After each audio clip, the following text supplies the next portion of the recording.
All right, let's bring up something very uncomfortable. I know you're probably not thrilled about it. I'm not either. But this Uvalde school shooting, the aftermath of it, the things we're hearing from Texas DPS and otherwise, it's really bad, Senator. And look, I wasn't there. You weren't there. We weren't there. But we have video now. We have pictures of armed police officers standing there for an hour. Senator, I know a lot of cops. I don't think I know a single cop who would stand there for an hour while 10-year-olds are dying. These guys are all type A, let's go get it on type guys. Senator, how does something like this happen?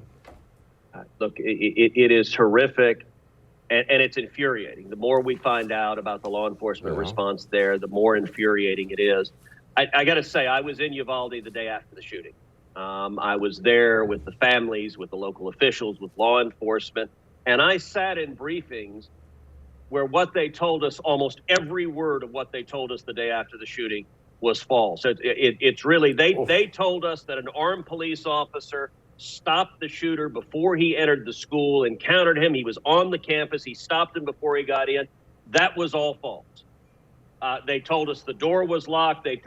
Everything they said was false, and it's infuriating. It is clear law enforcement should have got in there much, much earlier and taken out the shooter. And I'll tell you what's even more infuriating than that. The shooter never should have gotten in the school. So Santa Fe High School is about 45 minutes from my house. I was at home that morning when the shooting happened at Santa Fe. And so I was on campus within about an hour of the shooting. It was in the immediate aftermath. And afterwards, I participated in a round table with families from Santa Fe who had lost their children. President Trump was part of that round table as well. And we talked about how the shooter got in Santa Fe. And the shooter got in through an unlocked back door and was able to get straight into the classroom and begin murdering students. And when you talk about best practices, there's ways to make schools safer to prevent that from happening. And one of the most important is to shrink down to one central unified entrance. You can have lots of exits that are fire doors that in the case of a fire you could get out. But you want one central entrance, just like you have at a bank or a federal building or a courthouse, and you have multiple armed police officers at that entrance. 10 years ago, I introduced legislation that would have provided $300 million in federal grants for school safety to do precisely that, to ensure that you have one central entrance, to put armed police officers there.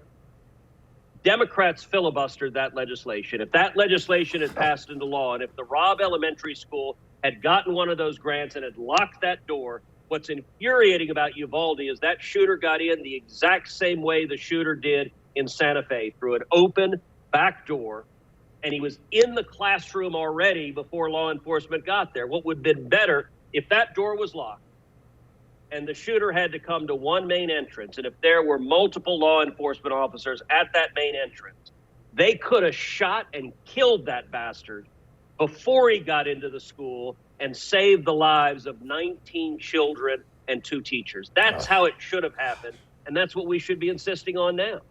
Don't miss Jesse Kelly Breaks History, The Forgotten Genocide, the first episode of a new series available now exclusively for First TV supporters. Visit the First TV app or thefirsttv.com to subscribe and start watching today.